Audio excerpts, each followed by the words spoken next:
받아가겠습니다. 하나님은 살아계십니다. 우리 형편이 하나님 안 계신 것처럼 보이겠지만 그래도 하나님은 살아계십니다. 여전히 하나님 살아계십니다. 아멘. 옆 사람과 인사하겠습니다. 사랑합니다. 축복합니다.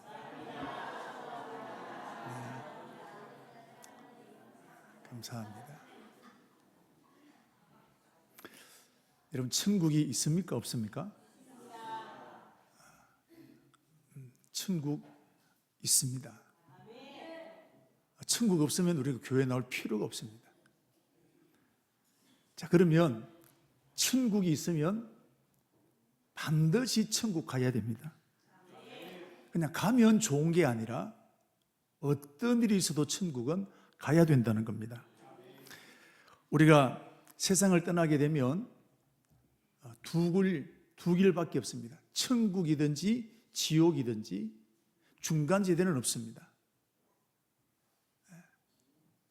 누구를 막론하고 천국 아니면 지옥입니다. 그런데 지옥은 절대로 가면 안 됩니다. 우리 교회 안 다니는 사람들도 지옥 가고 싶으면 물어보면 그런 한 사람도 없습니다. 그럼 내가 가고 싶다고 갈 수 있는 것이 아니라는 겁니다. 여러분, 오늘 예배드리는 저와 여러분들 절대로 지옥 가지 않게 되기를 축복합니다. 자, 성경을 보시면 요한계시록 21장 8절 보시면 어떤 것이냐? 불과 유황으로 타는 못이다 그랬습니다. 못에는 물이 있습니까? 불이 있습니까? 물이 있습니다. 그런데 지옥은 어떠냐? 불구덩이다 이 말이에요. 불못입니다. 불에 한번 대보신 분 계신가요? 이게 얼마나 따갑고 그렇지 않겠습니까?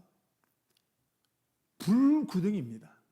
자, 또 보시면 마태복음 여기 9장 48절 49절 보시면 구더기도 죽지 않고 불도 꺼지지 않는다 그랬습니다. 그리고 불로서 소금 치듯 하리라 그랬습니다. 한두 시간에 끝나는 게 아니라 1년 안에 끝나는 것이 아니라 영원히 불구덩이 속에 계속되어지는 겁니다. 자, 그렇기 때문에 어떤 일이 있어도 우리는 지옥 가면 안 되는 것입니다. 오늘 8절과 9절에 있는 말씀도 보시면 우리 예수님은 이렇게 말씀하셨습니다. 차라리 장애인이 되더라도 한 팔이 없고 다리가 없다 할지라도 장애를 가지고 불구를 가진다 하더라도 천국 가야 된다는 거예요. 이거는 가면 좋단 말이 아니라 예수님을 따르는 이 제자들은 어떠한 일이 있어도 천국 가야 된다는 강력한 메시지인 줄로 믿습니다. 여러분, 지옥은 예수님이 만드셨습니다. 왜 만드셨느냐? 마귀를 위해서, 마귀를 따르는 사람들을 위해서 만든 곳이 지옥입니다. 그러므로 지옥이 얼마나 고통스러운지 누구보다도 잘 아시는 분이 만드신 우리 예수님이십니다. 그렇기 때문에 사랑하는 가족들, 제자들, 어떤 일이 있어도 지옥은 가지 말라는 것입니다. 여러분, 지옥 가는 길 간단합니다. 예수 안 믿으면 돼요. 교회 안 나오면 됩니다. 자, 또 예수 믿어도 내가 하고 싶은 대로 다 하면 돼요. 교회 나오고 싶으면 나오고 나오기 싫으면 안 나오고 내가 하고 싶은 대로 다 하면 저절로 지옥불 갑니다. 이스라엘 백성들 애굽에서 출애굽을 냈습니다. 그들의 목적은 다 한결같이 아이나 어른이나 남자나 여자나 가나안 땅에 들어가는 겁니다. 그런데 가나안 땅에 들어간 사람이 이스라엘 백성들이 장정만 60만인데 합치면 200만이 되지 않겠습니까? 그런데 가나안 땅에 들어간 사람은 여호수아 갈렙 두 사람뿐입니다. 나머지는 출애굽은 했지만 가나안 땅에 들어가고 싶었지만 그들은 못 들어갔습니다. 왜? 하고 싶은 대로 했거든요. 보는 대로 했거든요. 모세에 원망하고 불평하게 되고, 자, 이런 사람들 다 광야에서 하나님이 처리하셨습니다. 여러분, 오늘도 마찬가지입니다. 우리 예수 믿어야 천국 갑니다. 어떤 다른 착한 일을 많이 하고 구제를 많이 하고 이런 그거 아닙니다. 길은 한 가지, 예수 믿는 것밖에 없습니다. 그럼 예수 믿으면 다 가느냐? 두렵고 떨림으로 너희 구원을 이루라 그랬습니다. 예수 믿고 난 다음에 내 하고 싶은 대로 살아가는 게 아니라 하나님의 뜻을 쫓아 순종하는 사람, 오늘도 예수 믿지만 내 마음대로 하는 사람들, 하나님이 이들을 원치 않으신다는 겁니다. 여러분, 천국은 아무나 들어가는 곳이 아닙니다. 우리는 너무 천국을 많이 들었기 때문에 당연히 나는 천국 간다 생각하지만, 천국 아무나 들어가는 게 아닙니다. 우리 하나님 지금까지 천국을 준비하고 계시는데, 요한복음 14장 2절 말씀 보시면 내가 너희를 위하여 처소를 예비하러 간다 그랬습니다. 다 준비되어지면 다시 와서 너희를 내 있는 곳으로 데려가겠다 말씀하셨습니다. 여러분, 천국이 얼마나 중요한 곳인지 2000년 동안 준비하시는 겁니다. 스페인의 그 파밀리아라는 성당이 있습니다. 일명 가우디 성당입니다. 여러분, 가우디 성당 가보지는 않았지만 여러분 다 아실 겁니다. 몇 년 동안 짓고 있을까요? 지금 완공되었을까요? 아니면 아직 짓고 있을까요? 1822년에 공사를 시작했습니다. 1882년, 그리고 지금이 144년 차인데 아직까지 짓고 있습니다. 올해가 가우디가 세상을 떠난 지 100년이 되는데 올해 완공하려고 애를 썼는데 올해도 완공이 안 됩니다. 아직까지 짓고 있습니다. 여러분, 천국은 이 가우디 성당과는 비교할 수가 없습니다. 눈물도 없고 갈등도 없고 미움도 없고 죽음도 없고 기쁨과 감사가 있는 곳이 이 천국입니다. 하나님이 이 천국을 아무에게나 주시겠습니까? 우리가 아파트 한 채에 들어가는 것도 얼마나 어렵지 않겠습니까? 2000년 동안 준비해 놓으신 이 아름다운 천국을 하나님은 아무에게나 주시겠냐는 겁니다. 여러분, 돈이 있으면 되겠습니까? 오늘 목사라면 갈 수 있겠습니까? 30년 교회 다니면 되겠습니까? 예수는 병 고치면 들어갈 수 있겠습니까? 성경 분명히 말하고 있습니다. 마태복음 7장 21절 23절 있는 말씀 보시면 나더러 주여 주여 하는 자마다 다 천국에 들어갈 것이 아니다 그랬습니다. 하나님 사랑합니다. 나는 주님을 사랑합니다. 주여 주여 하는 자마다 주의 이름으로 병을 고치고 귀신을 쫓아내고 능력을 행하게 되고, 그렇다 할지라도 천국 못 들어가는 사람이 있다는 겁니다. 자, 그 다음 보십시오. 내 아버지의 뜻대로 행하는 사람이라는 거예요. 누구에게 가느냐? 아버지 하나님의 뜻대로 살려고 수고하는 사람에게, 애쓰는 사람에게 하나님은 천국이 준비되어 있다는 겁니다. 오늘 3절 말씀에도 우리 주님이 말씀하신 어린아이 같이 되지 아니하면 결단코 천국에 들어가지 못한다 그랬습니다. 결단코라고 그랬습니다. 반드시라는 뜻입니다.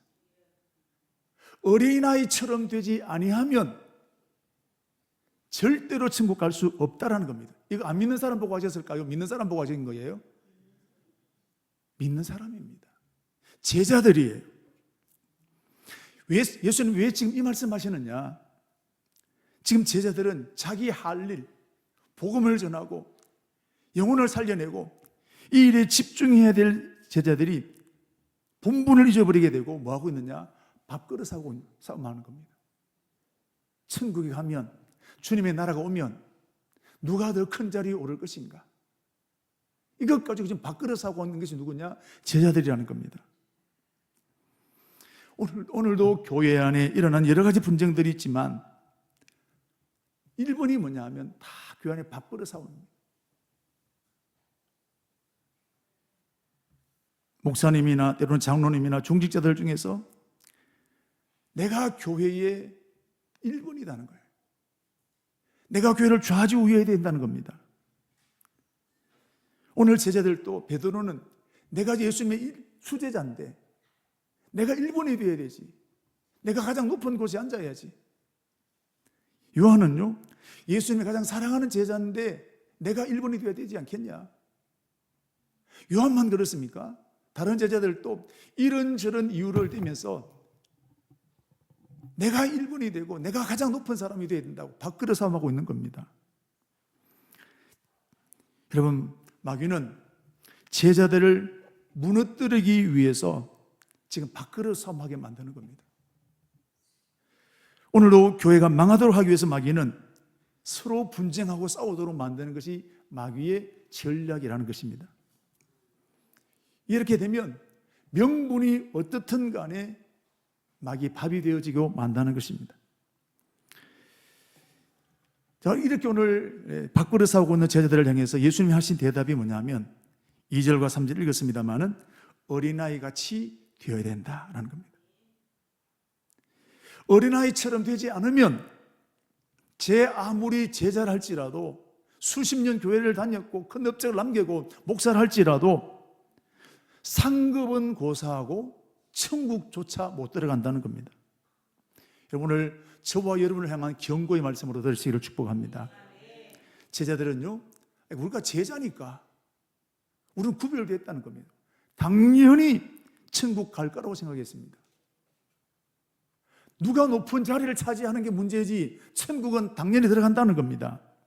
이스라엘 백성들도 출애굽을 하고 난 다음에 자기들은 출애굽받은 백성이라는 겁니다. 마땅히 우리는 애굽의 가나안 땅에 들어간다 믿었습니다. 오늘도 나는 목사니까 20년 교회 다녔으니까 이런 헌신을 많이 했으니까 나는 당연히 천국 간다고 생각하는 사람들도 많이 있습니다. 그럼 과연 그럴까요? 우리가 길 잃을 때가 많다는 겁니다. 오늘 주님은 분명히 말씀하셨습니다. 어린아이같이 되어야 된다는 겁니다. 어린아이처럼 되지 않으면 절대로 천국 갈 수 없다고 하셨습니다. 무서운 경고의 말씀입니다. 오늘 어린이 주일을 맞이해서 어른이 되어본 오늘 저와 여러분들 우리 믿음을 다시 한번 점검하여서 하나님이 원하시는 믿음으로 세워지게 되기를 축복합니다. 그렇다면 어린아이처럼 된다는 것이 뭘까요? 어린아이가 되라는 말이 아닙니다. 어린아이처럼 믿으라는 거예요. 아이들은 아직 미숙합니다. 그거 보는 게 아니라 아이들은 단순합니다. 순진합니다. 있는 그대로를 믿어버리는 것입니다. 그런데 어른들은 어떻습니까? 복잡합니다. 뭔가 걸리는 게 많아요. 단순하지가 않습니다. 내가 소원해가 되는지 안 되는지. 저희 동네도 보면 어렸을 때 같은 형제끼리 서로 놀고 그랬던 이 형제들이 어른이 되고 결혼하고 난 다음에는요, 바로 옆집에 살고 있는 이런 왕래조차 안 하는 겁니다. 어린아이 때는 그러지 않았는데 어른이 되고 난 다음부터 무슨 이유인지는 잘 모르지만 그리고 그런 일들이 어른은 복잡한 거예요. 다 이렇게 지금 따져봅니다. 따져보고 내가 덕이 되어지게 될 때 그래서 비로소 나가게 됩니다. 근데 어린아이들은요 그냥 믿는 거예요. 예를 들어 우리 예수님이 동정에 태어나셨다. 오늘 우리가 사도신경 고백하지 않았습니까? 어린아이들은 그걸 그대로 믿습니다. 저를 보면 저는 모태신앙인데 예수님이 동정에 태어나셨다는 것 한 번도 제가 의심해 본 적이 없습니다. 예수님은 내가 인격적으로 만나지는 못했지만 예수님이 동정에 태어나셨다는 것에 대해 이걸 의심해 본 적이 없습니다. 그런데 여러분 어른들은 이것이 믿기가 어렵습니다. 어떻게 예수님이 처녀 몸에 태어날 수 있느냐?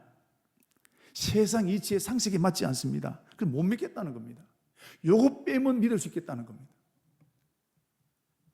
그러므로 어린아이 때 예수 믿게 하는 것 굉장히 중요한 것입니다. 그래서 자문에도 보게 되면 마땅히 행할 길을 아이에게 가르치라. 그리하면 늙어서도 그것을 떠나지 아니할 것이라 그랬습니다. 여러분, 교회 학교에 유치아동부, 중고등부, 우리 청년들 이르기까지 이들이 예수 믿고 복음 듣게 되는 것 어느 때보다도 중요한 시대가 되었습니다. 여러분, 우리 자녀들을 위해서 이들이 복음 받아들일 수 있도록 기도해야 될 줄로 믿습니다. 제가 기억나는 예화가 한 가지 있는데 아마 제가 여러 번 말씀을 드린 것 같습니다. 아주 예수 잘 믿는 집안입니다. 가정에 함께 모여서 아침마다 가정 예배를 드립니다. 가정 예배 드리는 집 있으신가요? 참 찾아보기 어렵습니다. 그런데 그때 마침 이 가정에, 이 동네에 가뭄이 심하게 들었습니다. 가정 예배를 마치고 아빠가 기도합니다. 하나님은 전능하신 분이십니다. 이 가물어 있는 이 땅에 비를 내려주십시오. 하나님 엘리야 시대 3년 6개월 동안 가물었는데 비를 내리셨던 것처럼 비를 내려주시기를 원합니다. 비를 내려주실 줄로 믿습니다. 아멘 했습니다. 그리고 아침밥을 먹고 아이들은 학교를 가고 아빠는 출근을 합니다. 그런데 막내 아들이 학교 등교하면서 우산을 가지고 나오는 겁니다. 그래서 아빠가 물었습니다. 야 임마, 이 가무는데 왜 우산 가지고 가냐? 이 아이가 뭐라 했을까요? 아빠가 기도했잖아. 믿습니다 했잖아. 나도 아멘 했거든. 이 아빠가 이 아이의 말에 괜히 영적인 충격을 받은 겁니다. 아빠는 기도를 기도로 끝내버렸습니다. 기도는 기도고 현실은 현실이었는데 이 막내 아들은 그것을 그대로 믿었다는 겁니다. 현명합니까? 바보스럽습니까?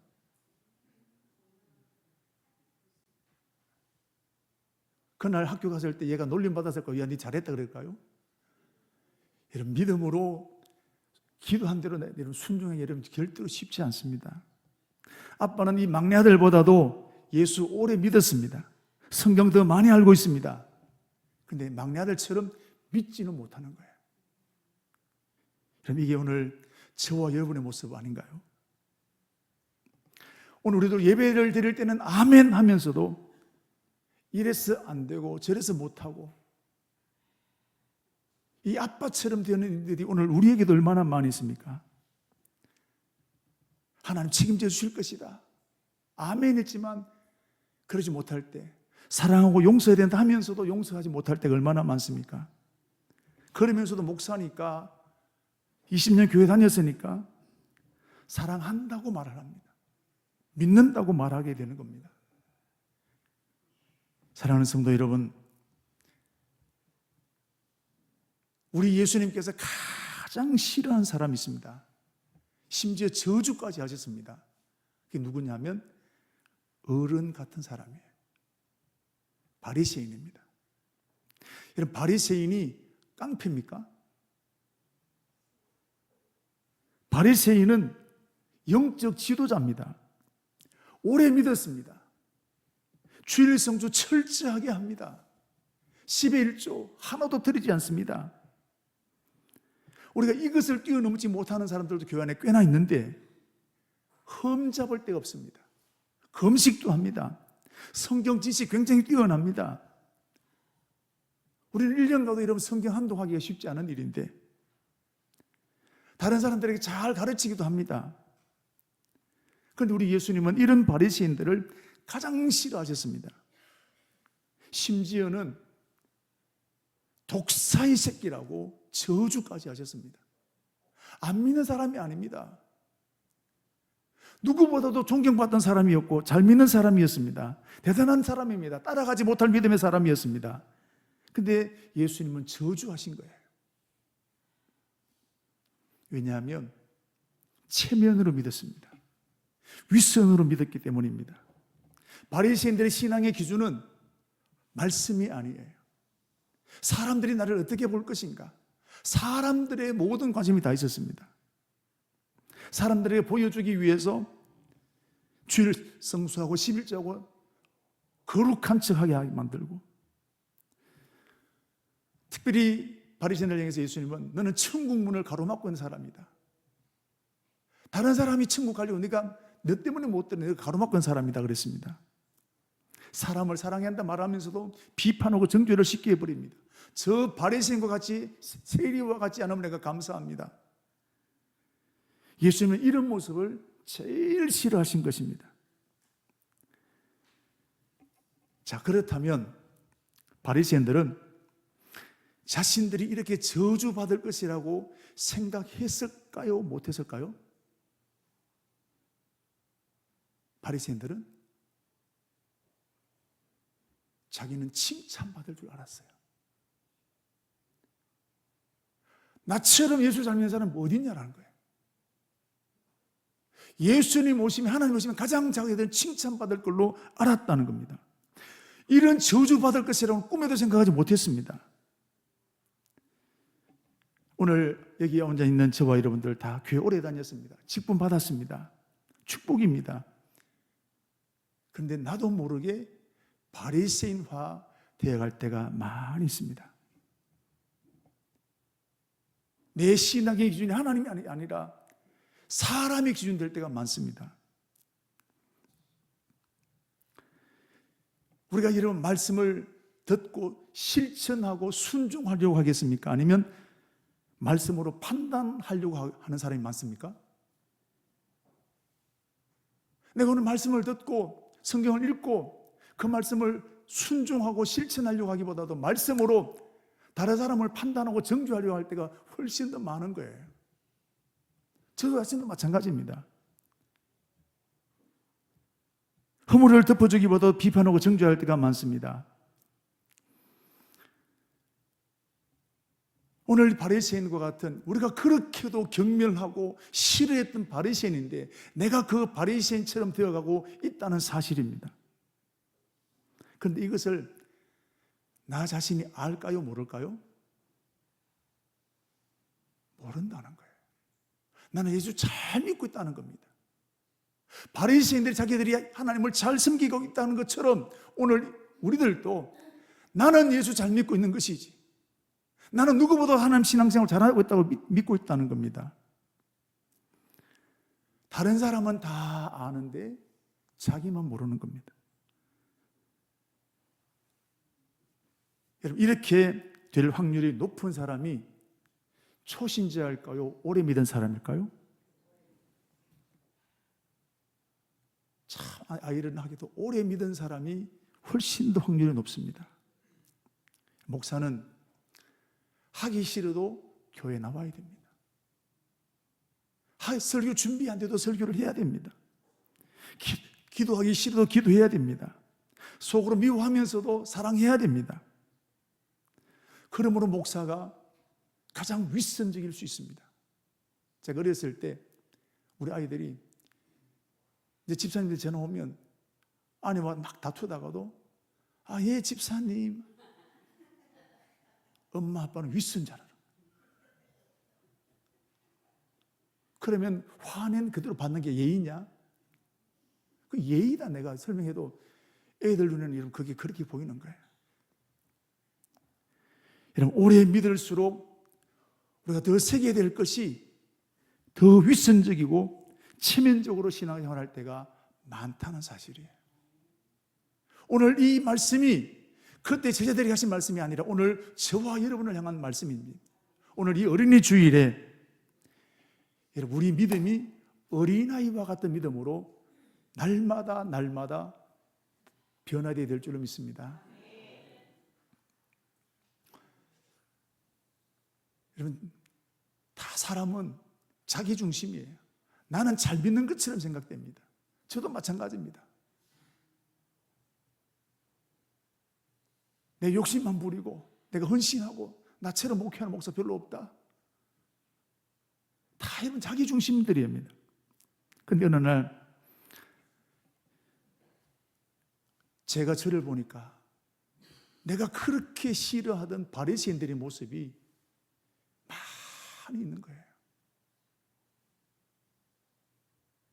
제가 이걸 발견하고 난 다음에 얼마나 놀랐는지. 내가 여러분 십자가 앞에 나를 세우지 않으면 어느 날 내가 바리새인처럼 되어가고 있는 거예요. 다른 사람 판단하고 비판하고 정죄해야 하는 자리에 자꾸 서게 되는 겁니다.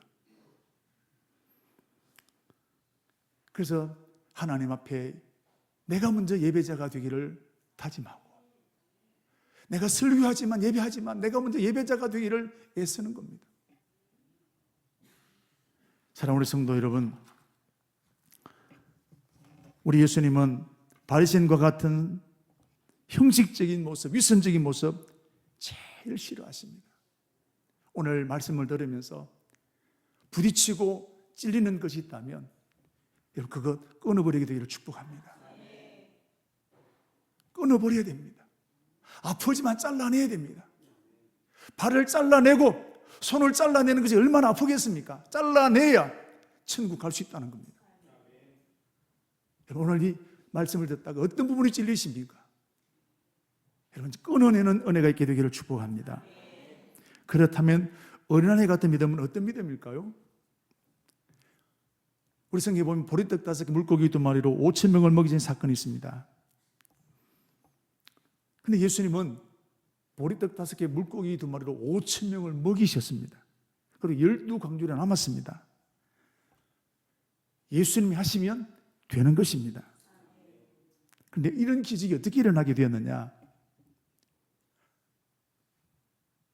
한 어린아이가 싸운 도시락 하나, 보리떡 5개 물고기 2마리입니다. 그 도시락을 안드레가 예수님에게 드리게 되었을 때 예수님은 그 보리떡 5개 물고기 2마리로 5,000명을 먹이고 12광주리를 남게 하는 기적을 베풀어 주셨습니다. 여러분 작은 것이지만 하나님께 드릴 때 역사는 일어나는 것입니다.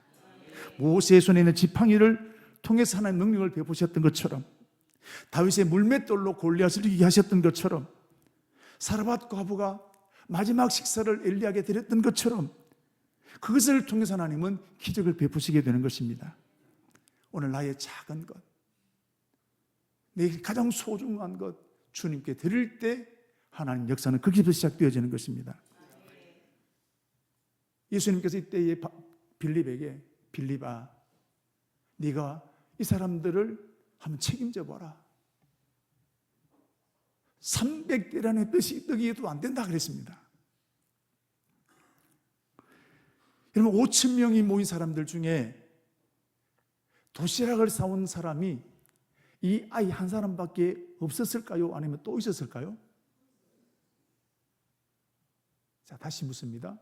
도시락을 싸온 사람이 이 아이 딱 한 사람밖에 없었을까요? 다른 사람도 있었을까요? 그럼 어른은 있었을까요? 없었을까요?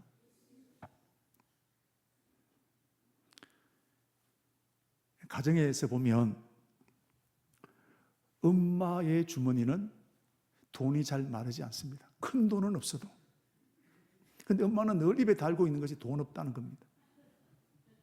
그런데 결정적인 순간에 엄마는 돈을 내어놓습니다. 가정에 어떤 비상사태가 터질지 모르기 때문에 이렇게 쪼개고 저렇게 쪼개고 그때를 대비해서 준비하는 겁니다. 그럼 이 5,000명이 모인 이 자리에 어른이 있었다면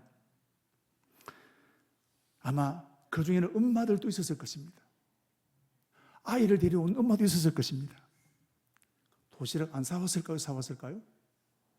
사온 사람이 나는 겁니다.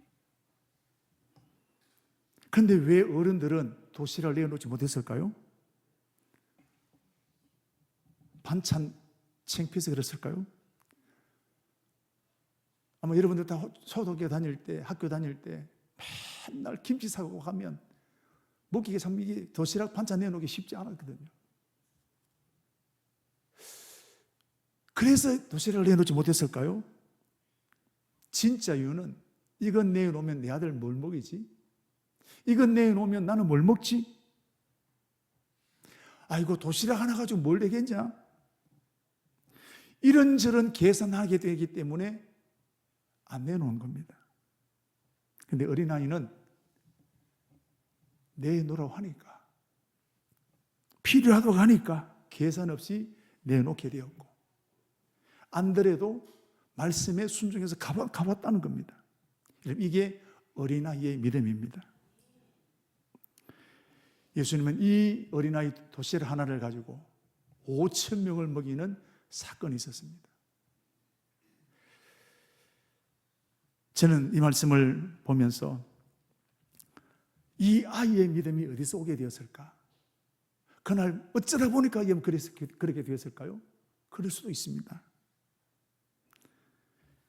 이 아이의 이런 믿음은 어느 날 갑자기 된 것이 아니라 그의 부모로부터 배운 겁니다. 이삭이 순종을 누구에서 배웠습니까? 부모에서 배운 겁니다. 여러분, 이 아이의 이름도 모르고 얼굴도 모르지만 천국에 가면 이 아이의 이름이 해같이 빛나게 될 줄로 믿습니다. 오늘 우리 사랑하는 자녀들에게 부모는 본을 보이는 거예요.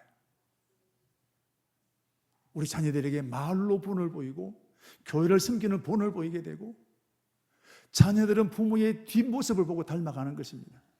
말로 되는 게 아니란 말이죠. 우리들 자녀들 중에 보리떡 5개 물고기 2마리를 내놓는 어린아이와 같은 자녀들이 많이 일어나게 되기를 축복합니다. 내 믿음을 통해서 이 아이들이 그렇게 되는 것입니다. 예수님 12제자 중에 기적을 가장 많이 일으켰던 사람이 베드로입니다. 물류를 걸었기도 했고 40년 된 안전병을 일으키기도 했고 죽은 도로가를 살려내기도 했습니다. 그런데 성경에 보시면 똑같은 제자인데 도마라는 사람은 이런 기적을 일으켰던 것이 한 번도 나오지 않습니다. 같은 제자인데 왜 그럴까요? 왜 베드로만 가장 많은 기적을 베풀었을까요? 1번 제자였기 때문에 그랬을까요? 이유는 학벌 베드로보다 좋은 사람 훨씬 더 많습니다. 집안 베드로보다 좋은 사람 훨씬 더 많습니다. 베드로는 단순하게 믿었습니다. 어린아이처럼 믿었기 때문입니다. 계산하지 않고 믿었기 때문입니다. 한 가지 예를 들면 베드로가 무리를 걷는 사건을 보게 될 때 거기에 베드로만 있었던 것이 아니라 12제자들도 함께 있었습니다. 밤중에 배를 타고 다음 목적지를 향해서 옮겨가는데 제자들만 가는 겁니다. 그런데 한참 뒤에 예수님이 오시는데 풍랑이 치고 있습니다. 밤중에 여러분 저기서 뭐가 흰 옷 입은 사람이 온단 말입니다. 제자들이 뭐라 했을까요? 귀신이다 그랬거든요. 그런데 예수님이 내다 그러시면서 안심하라. 이때 베드로가 첫 마디가 뭡니까? 살았다가 아니라 주님, 나도 주님처럼 무리를 걷게 해 주십시오. 첫 마디가 그겁니다. 주님이 그렇다면 나도 그럴 수 있습니다. 주님 말씀하시면 나는 될 줄로 믿습니다. 이런 베드로에게 물리를 오라고 말씀하셨습니다. 그래서 베드로는 물리를 걷는 역사를 경험하게 된 것입니다. 이 모습이 바로 어린아이 같은 믿음이라는 겁니다. 12제자들은 알고는 있지만 말씀할 때 되겠냐 이런저런 이유를 따지면 이러면 안 하는 것입니다. 여러분, 태어날 때부터 소경이었던 바디메오, 12년 동안 혈류증을 앓고 있던 여인, 고침받게 된 비결이 뭡니까? 예수님에게만 가면 고침받을 것이라는 단순한 믿음 때문입니다. 사랑하는 성도 여러분, 오늘 어린이 주일입니다. 예수님은 어린아이처럼 되지 않으면 절대로 천국 갈 수 없다라고 하셨습니다. 근데 오늘 우리는 너무 어른스러워졌습니다.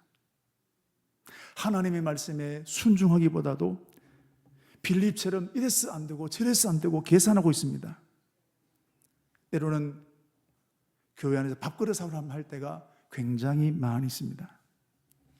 내가 그렇게도 싫어했던 바리새인의 모습이 내 안에 너무 많이 보입니다.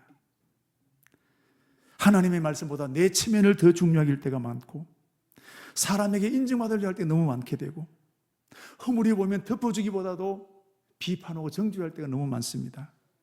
신앙생활은 오래 했는데 사랑은 점점 없어지게 되고 더 독한 사람이 되어지고 더 계산적인 사람이 되어져 버릴 때가 많습니다. 여러분, 주님 재림하실 때가 다가오고 있습니다. 우리는 다시 어린아이 믿음을 회복해야 될 줄로 믿습니다. 오늘 읽었던 말씀 우리 3절 4절 같이 한번 읽겠습니다. 이르시되 진실로 너희에게 이르노니 너희가 돌이켜 어린아이들과 같이 되지 아니하면 결단코 천국에 들어가지 못하리라. 누구든지 이 어린아이와 같이 자기를 낮추는 사람이 천국에서 큰 자니라. 이 은혜가 오늘 어린이 주일을 맞이한 우리 청강교회 안에 충만하시기를 축복합니다.